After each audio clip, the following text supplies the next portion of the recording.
নমস্কার বন্ধুরা, Bangla study up চ্যানেলে আবারও তোমাদের সবাইকে অনেক অনেক স্বাগত।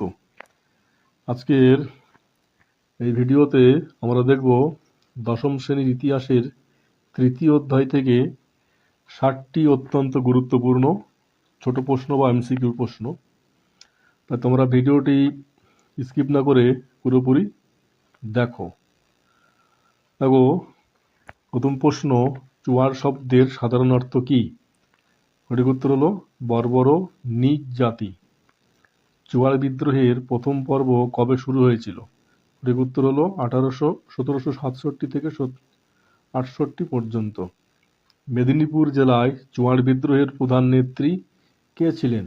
সঠিক উত্তর হলো রানী শিরোমণি। রানী শিরোমণি কোথাকার রানী ছিলেন? সঠিক উত্তর হলো কর্ণগড়ের। মেদিনীপুরের চুয়াড়রা ব্রিটিশদের বিরুদ্ধে যে জমি রক্ষার জন্য বিদ্রোহ করেছিল তাকে কি বলা হয়? সঠিক উত্তর হলো পাইকান জমি বলা হয়। কাকে মেদিনীপুরের লক্ষ্মীবাঈ বলা হয়? সঠিক উত্তর হলো রানী শিরোমণি। চুয়াড় বিদ্রোহের একজন অন্যতম নেতা ছিলেন দুর্জন সিং। কোল বিদ্রোহ মূলত কোথায় সংঘটিত হয়েছিল? দেখো, উত্তর হলো ছোটনাগপুর অঞ্চলে। কোল বিদ্রোহের একজন প্রধান নেতা ছিলেন বুদ্ধু ভগত। কোল বিদ্রোহের অপর একজন বিখ্যাত নেতা হলেন সুই মুন্ডা। কোল বিদ্রোহের পর ব্রিটিশ সরকার আদিবাসীদের জন্য কোন পৃথক অঞ্চল গঠন করেছিলেন? সঠিক উত্তর হলো দক্ষিণ পশ্চিম সীমান্ত এজেন্সি। সাঁওতাল বিদ্রোহ কত খ্রিস্টাব্দে শুরু হয়েছিল? সঠিক উত্তর হলো 1855 খ্রিস্টাব্দে এবং শেষ হয় 1856 খ্রিস্টাব্দে। বন্ধুরা, তোমরা সমস্ত স্টাডি ম্যাটেরিয়াল ডেসক্রিপশনে দেওয়া লিঙ্ক থেকে একদম পুরোপুরি ফ্রিতে পেয়ে যাবে। সাঁওতাল বিদ্রোহের প্রধান নেতা কে ছিলেন? সিধু ও কানহু। দামিন ই কোহ কথাটির অর্থ কী? দেখো, অত্যন্ত গুরুত্বপূর্ণ প্রশ্ন এটা। তৃতীয় অধ্যায় থেকে বেশ অনেকগুলো শর্ট কোশ্চেন পরীক্ষায় আসে, তাই তোমরা ভিডিওটি খুব মনোযোগ দিয়ে দেখো। দামিনী কোহ কথার অর্থ হচ্ছে পাহাড়ের প্রান্তদেশ। সাঁওতালরা বহিরাগত শোষক বা জমিদারদের কি বলতো? সঠিক উত্তর হলো দিকু বলতো। সাঁওতাল বিদ্রোহের প্রতীক কি ছিল? সঠিক উত্তর হলো শাল গাছ। সাঁওতালরা তাদের বিদ্রোহকে কি বলতো? হুল। কত খ্রিস্টাব্দে সাঁওতাল পরগনা জেলা গঠিত হয়? সঠিক উত্তর হলো 1856 খ্রিস্টাব্দে। সাঁওতাল বিদ্রোহের দুজন নারী নেত্রী কে ছিলেন? সঠিক উত্তর হলো ফুলো ও বানো। মুন্ডা বিদ্রোহের কার নেতৃত্বে হয়েছিল? সঠিক উত্তর হলো বিরসা মুন্ডা। দেখো, 1899 থেকে 1900 সাল পর্যন্ত মুন্ডা বিদ্রোহ হয়েছিল। মুন্ডা বিদ্রোহের অপর নাম কি? সঠিক উত্তর হলো উলগুলান।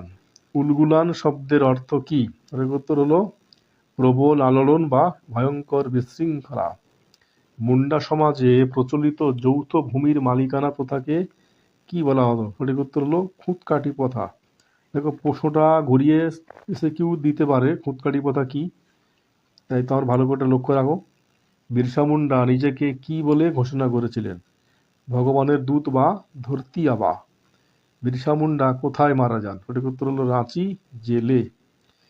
সন্ন্যাসী ও ফকির বিদ্রোহের অন্যতম প্রধান নেতা কে ছিলেন? মজনু শাহ। বাংলায় কোন উপন্যাসে সন্ন্যাসী ও ফকির বিদ্রোহের কথা উল্লেখ আছে? সঠিক উত্তর হলো আনন্দমঠ উপন্যাসে। আনন্দমঠ উপন্যাসটি কার লেখা? সঠিক উত্তর হলো বঙ্কিমচন্দ্র চট্টোপাধ্যায়। সন্ন্যাসী বিদ্রোহের একজন বিখ্যাত মহিলা নেত্রী কে ছিলেন? সঠিক উত্তর হলো দেবী চৌধুরানী। এছাড়াও ছিলেন ভবানী পাঠক, মদনু শাহ, এরা সন্ন্যাসী ও ফকির বিদ্রোহের অন্যতম নেতা। কোন ব্রিটিশ গভর্নর জেনারেলের আমলে সন্ন্যাসী ও ফকির বিদ্রোহ দমিত হয়েছিল, মানে দমন করা হয়েছিল? সঠিক উত্তর হলো ওয়ারেন হেস্টিংস। ওয়াহাবি শব্দের অর্থ কি? সঠিক উত্তর হলো নবজাগরণ। ভারতে ওয়াহাবি আন্দোলনের প্রকৃত প্রতিষ্ঠাতা কে ছিলেন? সঠিক উত্তর হলো সৈয়দ আহমেদ। বাংলায় ওয়াহাবি আন্দোলনের নেতৃত্ব কে দিয়েছিলেন? সঠিক উত্তর হলো তিতুমির। তিতুমিরের প্রকৃত নাম কি ছিল? সঠিক উত্তর হলো মীর নিসার আলী। তিতুমির কোথায় তার বিখ্যাত বাঁশের কেল্লা তৈরি করেছিলেন? সঠিক উত্তর হলো বারাসতের নারকেলবেড়িয়া গ্রামে। তিতুমিরের প্রধান সেনাপতি কে ছিলেন? সঠিক উত্তর হলো গোলাম মাসুম। কোন ইংরেজ সেনাপতির কামানের আঘাতে তিতুমিরের বাঁশের কেল্লা ধ্বংস হয়ে যায়? সঠিক উত্তর হলো কর্নেল স্টুয়ার্ট। ফরাজি আন্দোলনের প্রবর্তক কে ছিলেন? সঠিক উত্তর হলো হাজী শরিয়তুল্লাহ। ফরাজি শব্দের অর্থ কি? সঠিক উত্তর হলো ইসলামের নির্দৃঢ় বাধ্যতামূলক কর্তব্য। হাজী শরিয়তুল্লাহ মৃত্যুর পর ফরাজি আন্দোলনের নেতৃত্ব কে দেন? সঠিক উত্তর হলো দুদু মিয়া, যার অন্য নাম ছিল মোহাম্মদ মহসিন।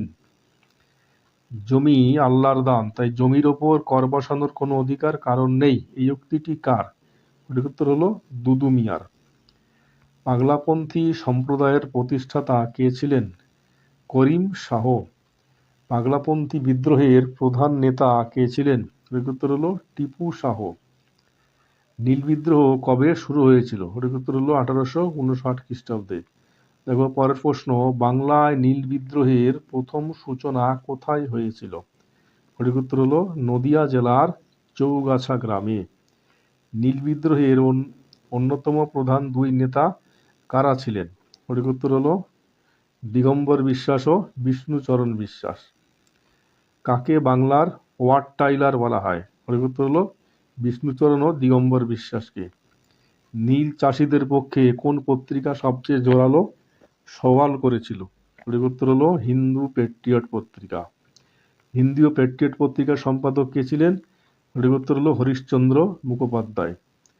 বিখ্যাত নীলদর্পণ নাটকটি কার রচনা? সঠিক উত্তর হলো দীনবন্ধু মিত্র।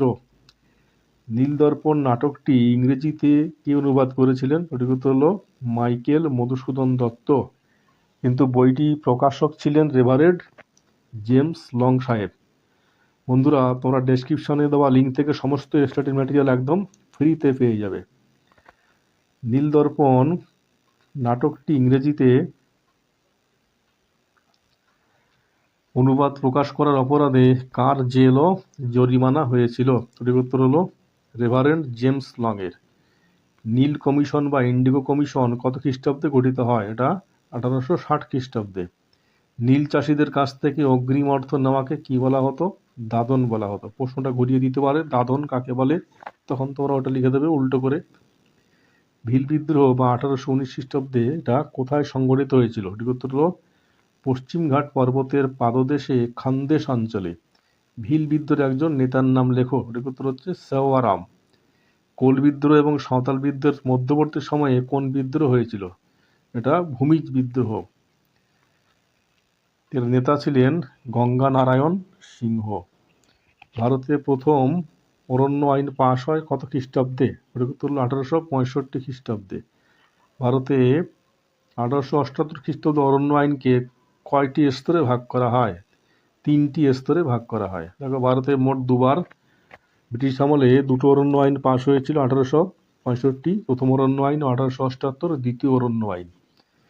সন্ন্যাসী ও ফকির বিদ্রোহের সূচনা মূলত কোথায় হয়েছিল? এটা হয়েছিল মুর্শিদাবাদে। তাহলে বন্ধুরা, আজকের এই ক্লাস এই পর্যন্ত।